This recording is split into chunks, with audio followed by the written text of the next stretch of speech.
Live from the Garden in Boston. And Stephen A., as Tim and I were just going through that third quarter avalanche came from Golden State. They, in fact, took a lead after being down by 18 points. But there in the fourth, Boston did whatever it wanted. What stood out to you about what Boston was able to do in that final dozen minutes to grab the victory? Their physicality, their size, their athleticism, the fact that they was getting in Golden State's face. Steph Curry erupted for 15 points in the third quarter or so. But the Boston Celtics in this series are out. They're a plus 40 in the fourth quarter. Let's not forget that. They doubled Golden State up in points in the paint and on second chance points, even though Steph and Klay Thompson combined for 56 points on about 11 threes. The reality of the situation is they didn't have much help. And Boston's defense had a lot to do with that. They were wearing Steph Curry down. He didn't just look hurt near the end. He looked absolutely positively exhausted. We can't get around that. And ultimately, this comes down to who Boston is, spearheaded and sparked by their crowd. And you needed something, anything, from Draymond Green offensively. And unfortunately, it was beyond anemic in terms of his performance. It was a complete and utter no-show offensively. He only attempted 4 shots. Ended up with just 2 points. He had he had more fouls than points, for crying out loud. That's how bad it was. And so now, as a result, the Golden State Warriors are in a world of trouble because you don't want to go down to Boston 3-0, 3-1, I'm sorry. No, and it's interesting. Before the series started, Stephen A., on the show, we pointed out that Vegas had Golden State as the favorite, but a lot of our analytics really like Boston. And as you know so well, every series is about... Got some young thoroughbreds on the bench that can come off and spell for the Klay Thompsons and the Steph Currys of the world. But you got to throw them in there and get some minutes from somebody in terms of just activity. And you got to get something from Draymond Green. The reality of the situation is after Game 2, he was one of the stars for Game 2. And he talked a lot, and everybody heard him an awful lot. And coming into Boston, this is one of the greatest sports towns in America and one of the greatest basketball towns that have ever existed. They knew he was coming into town. They were waiting for him. They were revved up to go right at him, and they sparked the team to do the same. You cannot respond to that kind of challenge with 2 points on 1-for-4 shooting. I don't give a damn who you are. You've got to do more. You've got to do better. And you've got to harness that level of responsibility, not just on the defensive end of the floor, but on offense as well, just to pose some kind of threat so they can't consistently just collapse on the Steph Currys of the world. It's 4-on-5 basketball when the Golden State Warriors have the ball on offense. That's not going to cut it against the elite defensive team in the NBA right now, which happens to be the Boston Celtics. You're right. And look, Draymond said after Game 1, he felt like they had to meet force with force, and they did in Game 2. And after this, I mean, Draymond gives him a lot. He gave him nothing tonight and gives him 2 points and fouls out. We'll see what kind of answers there are in Game 4 coming later this week. It's almost midnight. First take coming tomorrow morning. Stephen A., appreciate you making time for us on SportsCenter as always. No problem. Take it easy.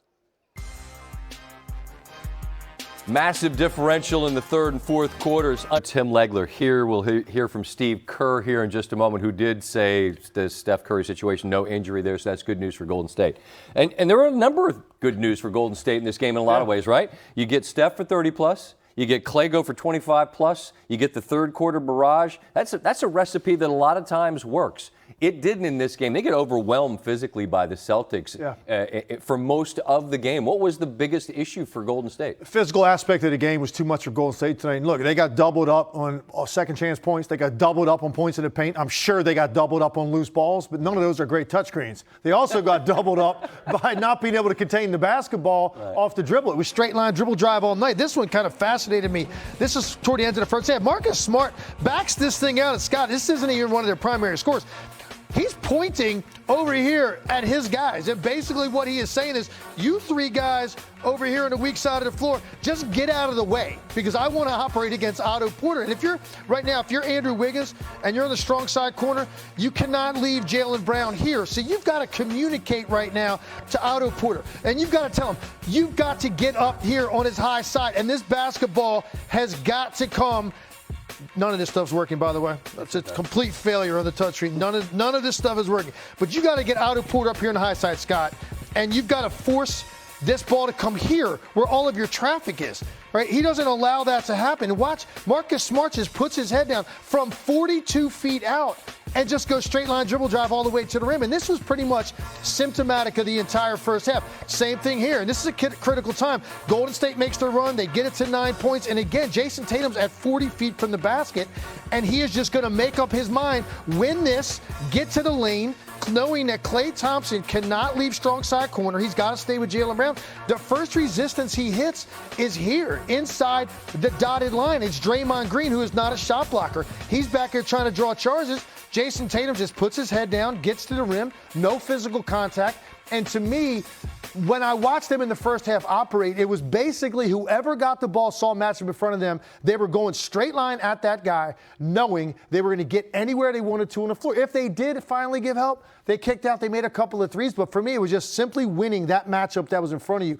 Golden State was terrible containing the basketball, and then the other physical components of the game, keeping them off the glass and getting on the floor for loose balls. They didn't win those either. This was not a great night for Golden State from a physical standpoint. Yeah, and it wasn't like they were hunting a switch and they were going to try to run a ball screen. They just would clear out, to your point, and attack. And then when they'd miss, whether it was Horford or Williams, you just saw Golden State get bullied at underneath the rim. And on a night where a lot of things Golden State typically does that equals a win, to get bullied in that fashion, you never want to overstate just one game.